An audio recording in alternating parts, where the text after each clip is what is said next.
All right, good evening, everybody. Hi, welcome to our concert tonight. I generally don't like talking before concerts, but we are having some technical difficulties with our house lights, so we're gonna have some concerts that are gonna be fun tonight under the lights, so everybody can see. It's good for everybody, and these kids are highlighted in purple and blue, so all the more fun. So to kick things off, we're gonna start with our Jazz Band 2. They'll be playing 3 tunes for you. So up first, Feliz Navidad. Thank you so much for being here tonight.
Please give it up for Arun.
Sax.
Hello. Hello.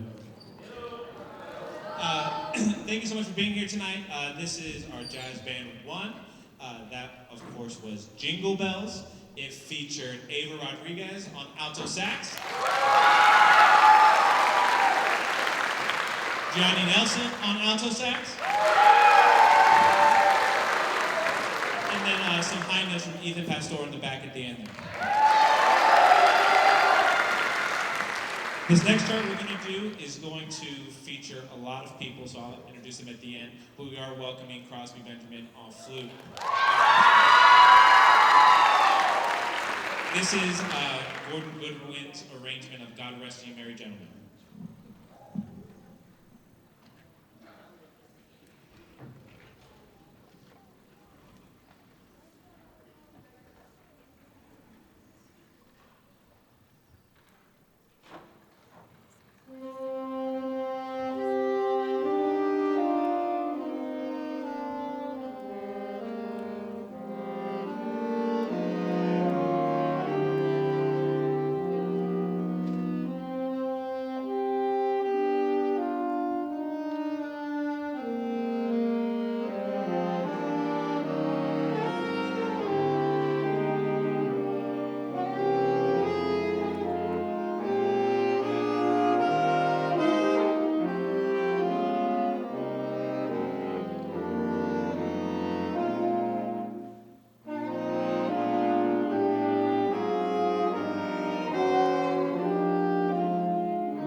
Thank you. That featured John Lewis on keyboard.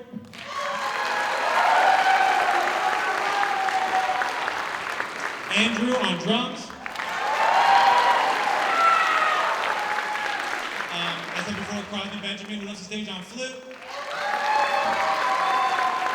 And pretty much the entire sax section to the beginning of that. Sax section. Our next tune is called Joy to the World.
Awesome. That featured John Lewis again on piano,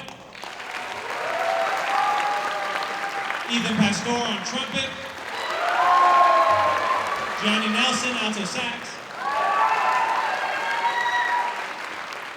All right, so we have one more song for you guys, which is going to feature Ryan Stabler on tenor sax. After we do our last song, our horn choir is going to come up and perform for you guys. Then we're going to take a brief intermission. And I just want to remind everybody that we have awesome auction items out in the lobby. Ms. Weisberg's gonna come up and speak about that after the horn choir, but just don't forget, bid lots of money. All right, thank you so much, guys.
What they just did was really hard to play that without anybody in front of them. How about one more hand for the concert band?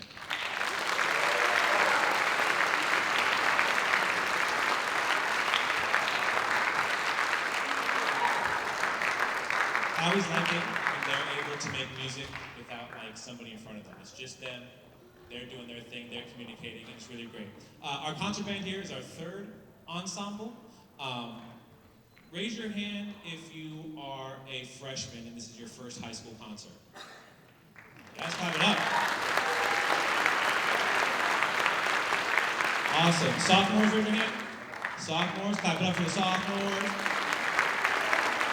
Juniors. And we love our seniors.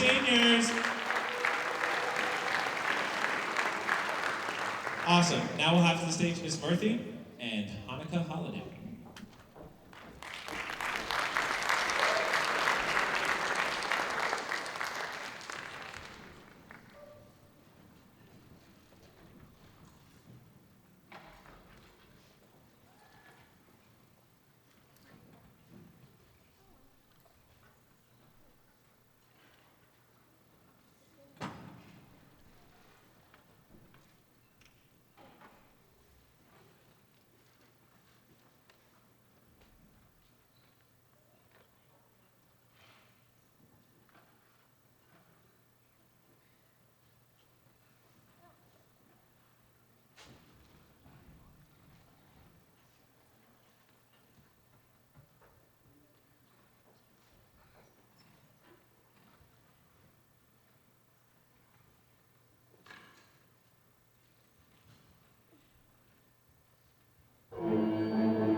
this tall.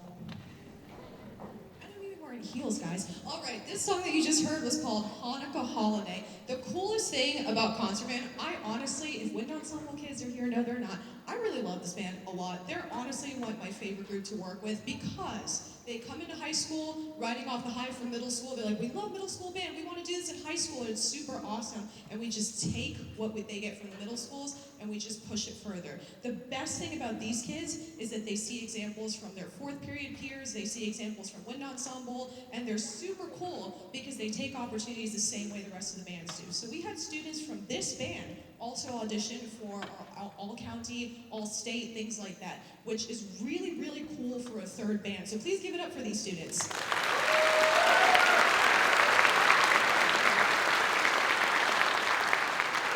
We actually had one student make the all-county band, and before I highlight who the student is, I want to talk a little bit about the all-county process, because after this band, we're going to be highlighting several more students. So all-county is basically an honor band, not just for students at Park Vista, but for every single high schooler, and there's a middle school honor band too, around the entire county. There are about like 18 high schools that compete for this. So if you think about how many students the Park Vista band has, which is around 170, and then you multiply that by 18 schools, that's a lot of kids. So they compete for spots, they have to know their scales, they have to know their chromatics, so basically fundamentals, and then they get some pieces that they're asked to play, pretty much in front of like band directors and other judges. So to qualify is really, really cool. And we had a student from the third band at Park Vista qualify. So please say congratulations to Aris. Aris, please stand up.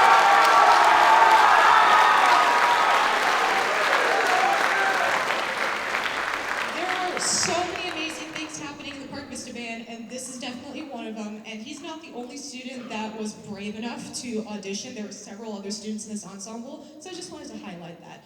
The last piece concert band's going to do is going to be a cartoon Christmas. It's a little fun tune. If you know the tunes, feel free to sing along. And here's Mr. Rodriguez and a cartoon Christmas.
All right, so before we play our last song, I just want to highlight, if you are in the all-county band this upcoming year, can you stand up if you recognize, please? Stand up if you made the all-county band, stand up.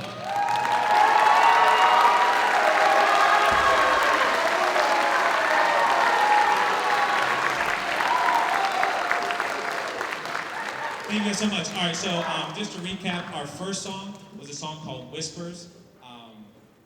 I love that song. My uncle was actually like a band director for a long time, and he played Whispers at his very last MPA, so it was like really special for them to do it, and they did it unconducted and unaccompanied, and they knocked it out of the park. Our second song we did was called Eighth Candle. That song was hard. Then the rest of the program were kind of going implicit holidays. That third song you heard was called At Morning's First Light. Maybe it could be holiday-y. And this next song is called Joy Revisited. I'll take it. All right, this is our last song, Joy Revisited. Thank you guys so much.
So that little fun tune was called Christmas and Sousa Forever. If you know our classical American march, Stars and Stripes Forever, this composer named Julie Giroux, really great composer, she decided to take a little Christmassy spin on it. So if you heard some Christmas tunes in the middle of Stars and Stripes Forever, you were correct. You were hearing that correctly. That was the whole point of that tune. Nice job. The next tune we're going to be playing, this is a tune that has become very important to Park Vista, not just the wind ensemble, but the marching band. so important enough to where, wink, wink, nudge, nudge, if you want to check out the Chris McAuliffe concert on Monday, like this Monday, they're also playing the same tune in their top band. The next tune our wind ensemble is going to play is called Salvation is Created. This is a chorale that we introduced last year to this band to just play as a chorale. Taught them a lot of things, ensemble concepts, how to listen to each other, how to, be not a selfish musician, and this was so great for them that we decided to introduce it to the marching band. And this became the tune that we passed out in May, that we played all throughout the summer. Some people, it's a really special tune for a lot of our younger students because especially students that are playing on brand new instruments that they've never seen before, this is their first song that they learned. And so we figured for everybody in the band family, it's also a holiday type tune if you know anything about Tschesnokoff and the Russian Revolution and everything that happened there. So we figured we would pay homage to Salvation is Created and Tschesnokoff with this chorale.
This next tune, we wanted to actually play it for the fall concert, but we know what happened with the hurricanes.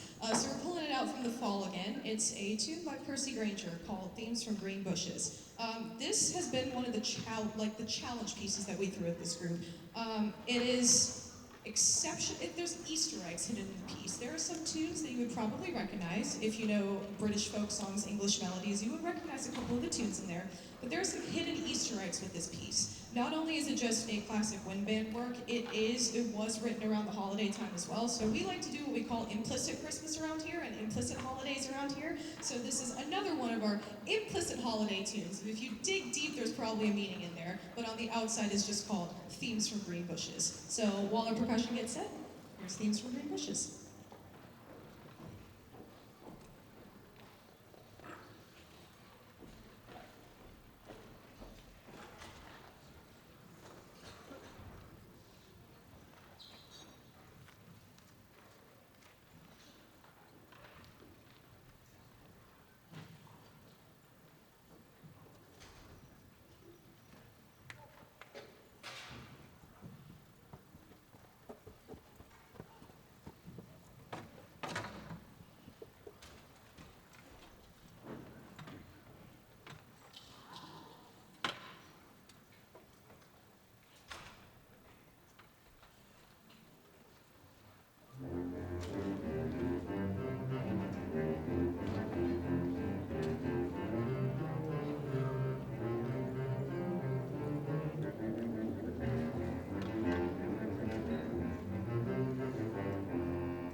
before I get to the last tune, because I know everybody's waiting for it, I wanted to highlight a couple of things that this ensemble has done, which is amazing. First and foremost, we talked a little bit about the all-county process with concert band, but let me tell you some cool stats about Park Vista and where we're at in this all-county thing. So, most schools, it's amazing if they get like 4 or 5 kids in all-county. It's pretty good because you're competing against the rest of the county. Park Vista got 24 kids in all county, which is amazing.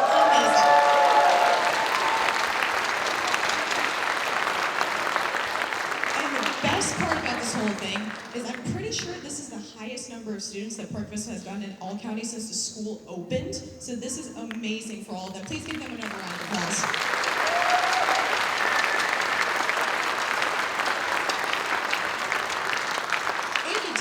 There's one step above all county, which is called all state. We have a lot of students in our ensembles that audition for all state, and it is countless hours of prep. I'm sure those of you in the audience that have students that audition for all state, you know what it was like during those months. They were practicing all hours of the night. They were like stressed about this over the summer. You heard the same pieces over and over and over again. You were wondering if that's all they know how to play.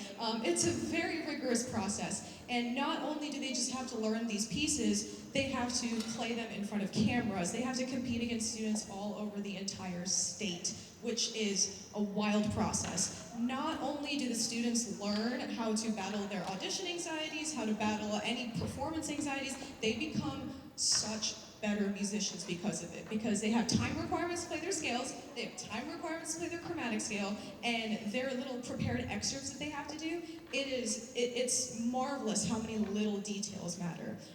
We are proud, I am personally proud of every single student that auditioned, because it takes guts to audition. And sometimes we feel the results more than the kids do sometimes, because for us, we see these kids go through it for so many months. So first of all, before I tell you who made All-State, please give a round of applause for every student that auditioned for this.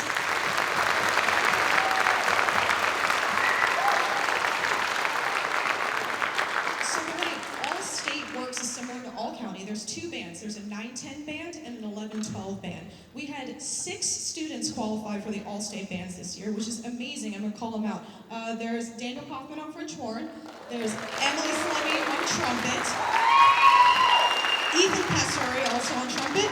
Aiden Angelis on trumpet. We had a lot of trumpet players make it. Let's see. We had this one. We had John Lewis make a jazz band, which is amazing.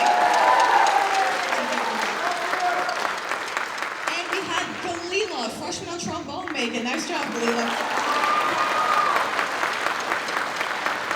So this is a pretty cool stat that you see right here. We have 3 freshmen standing up right now, a sophomore, a junior, and a senior. So this is an amazing representation for our program.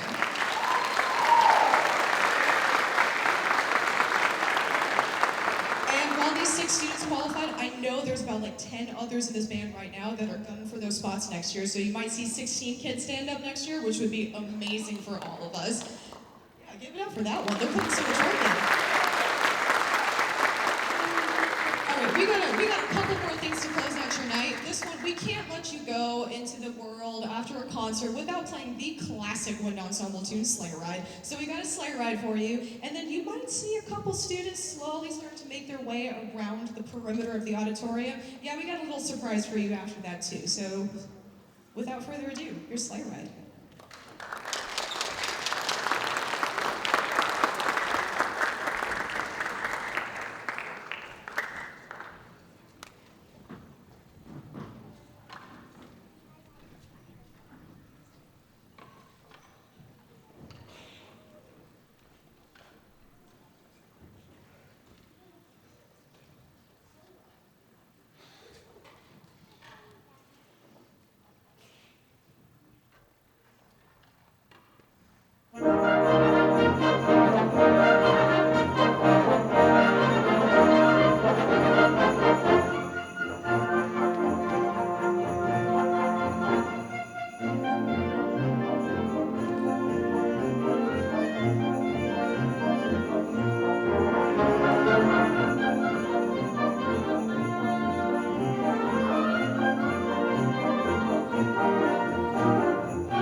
For your closing entertainment, we have in the past, before the pandemic, this is the way the send-off of the marching show has always been.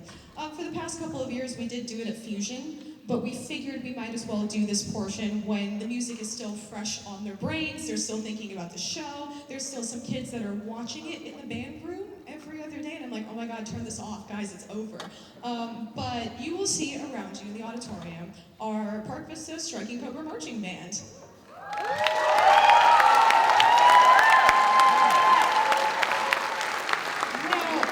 The best part about this is, none of us really thought the season was going to go the way that it did. We kind of had an inkling. We were planning the show and we're like, this is going to be good, this is going to be a step up, and last year was beautiful, and this year we're just going to continue building on it. And then we had the first camp. And that first camp was like, okay, we're not here to play. And we made the move to register for BOA Orlando. We really thought we were going to take a break. Okay, now all the secrets start coming out, now that the season's over. We really thought we were going to take a break. And we were deciding in the summer, we're like, no, there's still spots open. We should register, we should do this right now. So we made the move, said we're going to register for Orlando. And we took them because we thought they were going to get a good experience. And they ended up making BOA finals, which is awesome. Those of us that don't quite know what Bands of America is, it is a nationally ranked organization. And a lot of you are familiar with FMBC, which is Florida's Marching Band Coalition. Outside of Florida, there is a national conglomerate called Music for All. And they have this little sub-segment called Bands of America that does marching band shows. They have regionals, they have super regionals, and some of our older folks out there might know the term Grand Nationals. That also exists. There you go, they're out there. So those terms exist from Bands of America.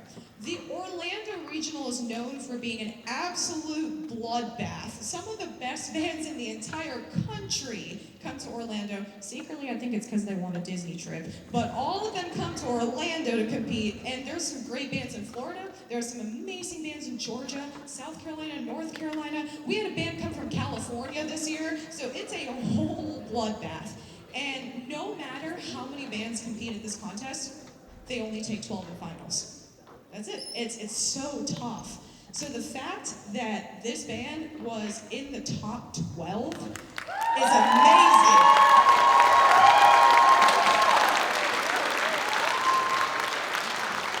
And now, before we do a final send-off for the show, I think it's time everybody knows the real story of what juxtaposition actually is. Some of these kids walked into the show not even knowing that that vocabulary word is a thing. And so, like, we told them that the show is called Juxtaposition, and half of them go, I learned this in Ace Lit, and the other half of them go, what's juxtaposition? What does it mean?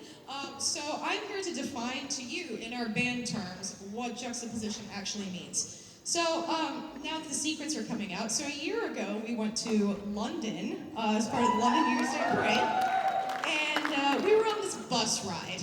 And I don't even know where we were going. We were just on this bus ride. Our tour guide was talking to us about all the sights and sounds of London, you know, all this stuff. And he mentioned something interesting. He was talking about how we were passing by a store called John Lewis, funny enough. And not that John Lewis, but there's a store called John Lewis. We were passing by John Lewis, and he was talking about the Handel and Hendrix house. And if you know the composer George Frederick Handel, he was a Baroque composer, like back in the Baroque days. And then you have Jimi Hendrix, which more of us are familiar with, 1970s Jimi Hendrix, that kind of rock style. And I remember thinking, I was like, that's funny, there's no way two different people could live in like the same house. They lived in the same house. Like George Frederick Handel lived in this house, and then like a century later, Jimi Hendrix lived in the same house. And Baroque music and rock music, two very different types of music, friends. Two very different types of music. But there have been scholarly studies that have suggested that there is connections. Like there are connections from classical music to Baroque music, and principles of music always apply. So I was just like thinking about this, and I was like, this is funny. And I just remember Mr. Rodriguez and I had like the same connection right at once. We were like that's literally how that face went. And there were a bunch of kids behind us who were like, we can't talk about this, we can't talk about this, we have a show idea. So literally that night, we went home, and like back to our hotel, and we started writing a marching band show.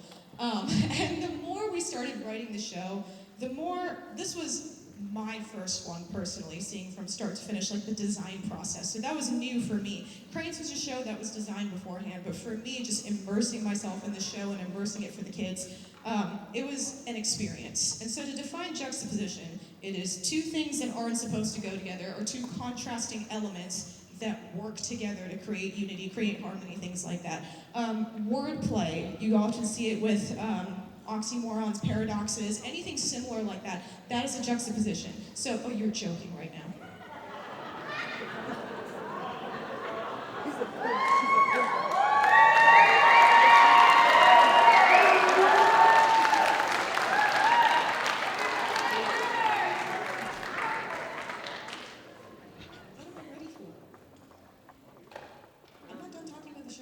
Okay, so anyway, speaking of juxtaposition, here you go. Thank you.